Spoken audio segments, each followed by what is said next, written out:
Welcome to Brother Owl's Garden. I'm Brian, and I honor your presence here today.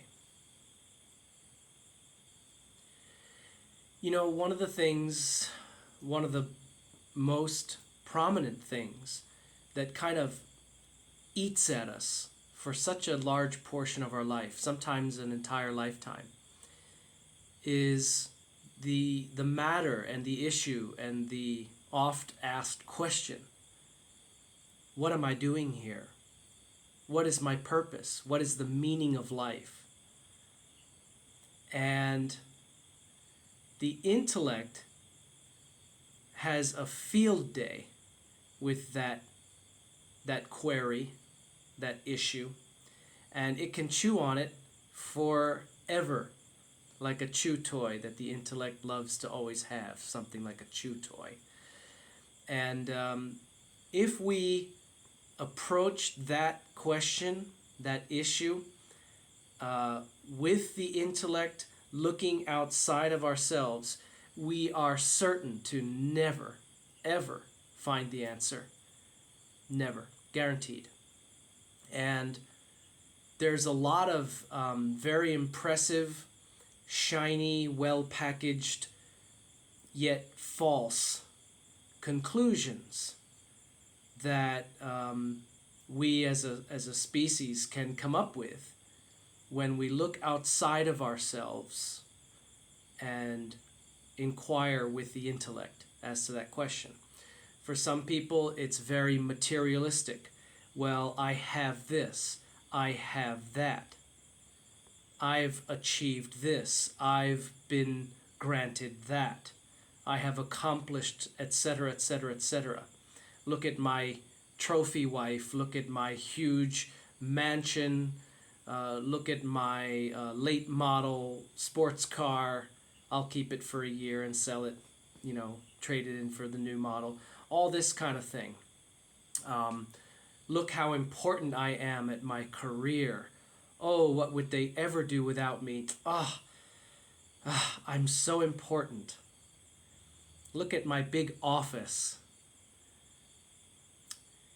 This is, what people do when they are more or less enslaved by the ego intellect, and they look outward for the answers to fulfillment. Well, the first thing is I feel unfulfilled. Therefore, I am in lack and I need. And then the next mistake, because that's an illusion, that happens when we forget who we are and we disconnect from divinity, self, nature, spirit, community. But the next mistake is, let me go out and seek my fulfillment in the world somewhere, somehow, with titles and possessions and accomplishments and lots of letters after your name and things like that. Delusions of self-grandeur, as my good friend Greg would call that correctly. And a lot of these, as I said before, are very convincing. Oh, look how many energy credits I am being fed every day by the way of likes, shares, comments, subscribers, followers, all that social media disease that so many people live for and are enslaved by. It looks like their followers are dependent on them, but in fact they're every bit and even more dependent on their little energy feed from their followers. So you get the point. What is it all about? What am I doing here? And if you address this with the intellect, the ego intellect, guarantee never going to find it. It's the wrong realm. It's the wrong lens to be looking at this realm with. And, seek all within, not outside of yourself.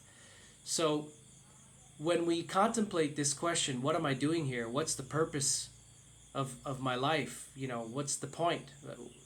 Why did I come here? What am I doing? Um, a lot of times we get deluded, or well, maybe that's a bit strong of a word. Let's just say we might come to some kind of a belief or a conclusion that, well, I'm definitely here to do something really big in the world, something that's really got a lot of reach and impact and is very important and involves lots of people under me. You know, that kind of thing. I need to do something grandiose. I want to put my name out there. I want to leave a legacy in the world before I die. All this kind of stuff. And for a micro fraction of our species, their purpose is something to that tune. And for the almost entire rest of the species, it's not. And I say, thank God, because what a drag, at least in my view, what a drag to get sucked into something like that, where you believe that you need to create some external, important, busy, involved, humming, intricate kind of legacy that's got to perpetuate and involve lots of people all around the world. And again, there are charities and such that are benevolent, and thank God we have them. We need some things like that. But again, for the vast majority of us, no, it's not that. We've heard the expression, do what you can where you are with what you've got. If you wish to serve. And to serve is a noble desire. But as far as what's my purpose in life, well, I think that we make it much more complex than it is, complicated, and I think we overanalyze it. I think we use the wrong tool to analyze it. I think we look in the wrong direction, outwards most of the time, more so than inwards. And so I want to bring up some quotes from Ramana Maharshi, who is just one of my absolute favorite luminaries in the entire world that ever lived. And let's see if I can get one of his quotes here. As far as your desire to serve, in other words, to leave a legacy, to have some meaningful, good, positive impact as a contribution for humanity, I love what he says. Your own self-realization is the greatest service you can render the world. Again, your own self-realization, capital S, is the greatest service you can render the world. Which, of course, fits directly hand in hand with a quote that I love from Ram Dass, who said that all I can do for you is work on me, and all you can do for me is work on you. And that is the pinnacle that I've reached in the understanding of what can I offer. I don't need to build some international global NGO, and I don't have to. Some people will, but you can bet you don't need to, and you can bet that that's not your path. And if it is, hey, welcome to the 0.0000000000001% of humanity that is charged with that kind of a duty. My sister said something very beautiful to me recently, which touched my heart. She was talking to me about doing the work, doing the spiritual work, not just for yourself, but for family, for community, for loved ones in general. And she said, you're always doing the work. Therefore, you help others as you heal yourself. The love and compassion you have to help humanity is your own healing. And I was I'll say I was very proud of her for conveying that. That showed me tremendous growth and transcendence on her part. And I was very, very pleased and touched to see her say that, especially for her own, what that means for her, where she is in her own evolution of consciousness, returning to the self. And also it was very nice to have her say that to me. But much more importantly, I was so pleased to let that reflect back to me how much she's ascended. I was very happy to see that. And so there's more quotes by Ramana Maharshi that I would like to share. Let's see. Here's one. Your duty is to be, and not to be this or that. And it is that simple. Your duty is to be, and not to be this or that. It's so profound and so simple, because truth is always both of those things at once. Truth is always profound and simple. Simply profound and profoundly simple. And yet sometimes we're so blinded to it, that we need to be reminded. And reflecting back to what my sister said, the love and compassion that one offers to humanity is their own healing. That offering, it's a cycle.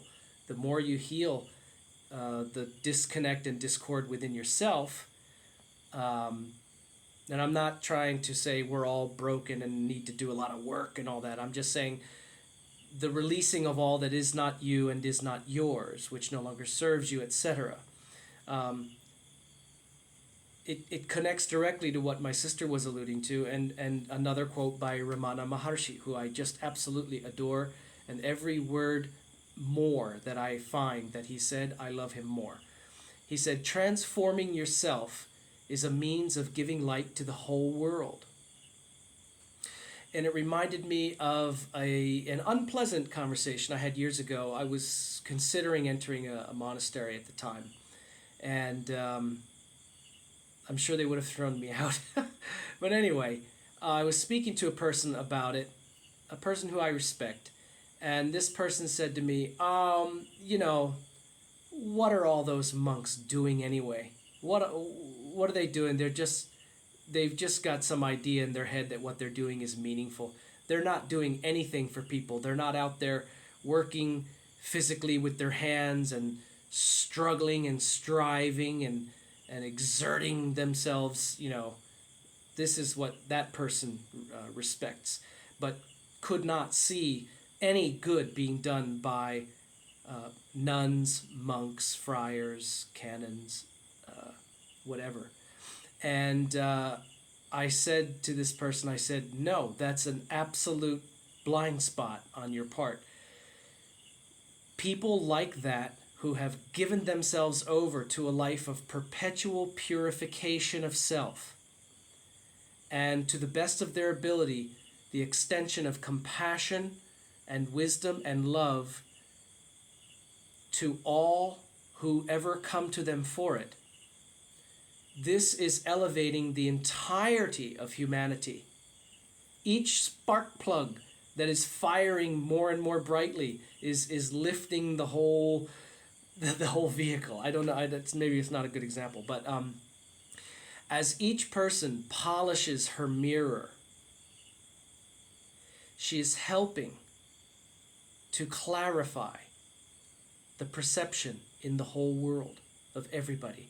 So transforming yourself is a means of giving light to the whole world. And I heard an analogy once that I loved about a lighthouse. We don't have to run around trying to help and fix and serve everybody. That's misguided, and I think that we outgrow that when we increase in maturity, spiritual maturity and understanding. And the metaphor or the analogy that I heard, which I liked so much, was about a lighthouse. And it said, The lighthouse does not run around looking for boats to save. It stands prominently on the shore and shines its light. Who is ready and willing and receptive receives it. Who is not doesn't. Or maybe not until a long time later. I found old letters in a trunk that I had saved, which were many, many years old. And there were some people in there, some very, very wonderful people who I've long since completely lost touch with. Tried to find them. One had passed away, and the other I don't know, but probably. And I read these letters, and I said I just was not ready to receive the luminous brilliance of this soul in my life at that time. I was aware, as if like when sleepwalking, I was aware that there was something there, but not beyond that. I just wasn't ready to receive their true brilliance. But many years later, through those letters which I had the sense to save, I knew there was something there. I just knew I wasn't ready for it too. And years later, I revisit their words, and the memories of them come back, and then I can really appreciate them much more, though with some sadness that I wish I had been then and there where I am here and now. But you also move past judging yourself and blaming yourself for that. How can you tell the seed as it is germinating that it's wrong, that it's too slow, it's off schedule? The tree grows in its own time. Some more about the quotes of Ramana Maharshi, who as I've said, I've loved so much. He said, "There's nothing to be attained. You are the self. You exist always." And that, as well as the Ribhu Gita and a little bit UG Krishnamurti, not Jiddu. They remind me of the conversation I had with Anuheya, the deep dive with Anuheya, if you want to look up that episode if you haven't seen it yet.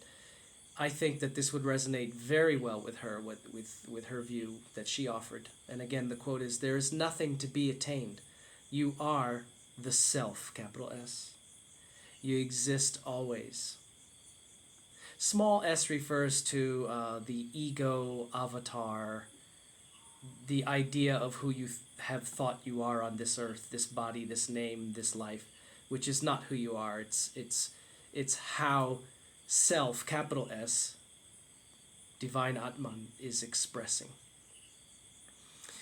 And so, I mean, there's, your duty is to be and not to be this or that. You already, there's nothing to be attained. You are the self. You exist always. And your own self-realization is the greatest service you can render the world. These are the magnificent quotes. And one more from Ramana Maharshi. You are already perfect. Get rid of the idea of imperfection and need for development. Wow. Again, you are already perfect. Get rid of the idea of imperfection and need for development. What a revelation that is, if you can truly live that one. Because wow, what an incredible. And I took one of his quotes here that I love so much, and I inverted it. I wrote it, he wrote B-A as far as logic, and I switched it to A-B because it just seems to flow better that way, but it's still his words. I just put the back half in the front. Only with pure devotion and surrender is the secret unveiled, and self reveals itself to itself. I will conclude with one more quote by Ramana Maharshi, which is a great summation of what am I doing here? What's the meaning of life? What is the purpose of my existence? Remember, stop looking outside for that answer. Stop using the ego intellect as the lens to see that answer. Instead, release all that is not you and is not yours. Abide in silent, sacred stillness. And contemplate this final quote from Ramana Maharshi.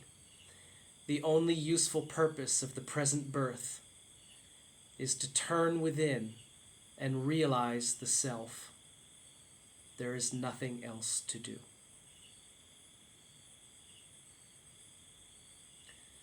So, as Jesus would say, lay down your burdens and come to me. Turn within to remember and return to being, consciously and willfully being, that which you have always been, always are, and will always be, the divine self. You are here, I am here, we are here, for no other reason but to return to and remember and realize that. And the self is God. Guru, God, and self are one, says Ramana Maharshi.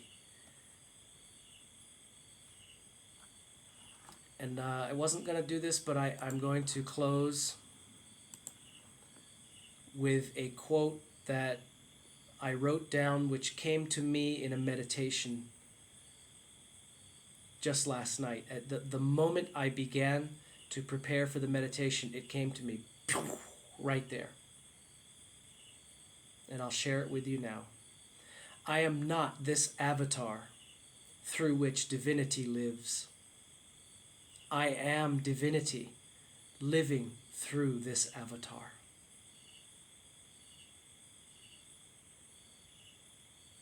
There's nothing more to do but to remember and realize and return to self.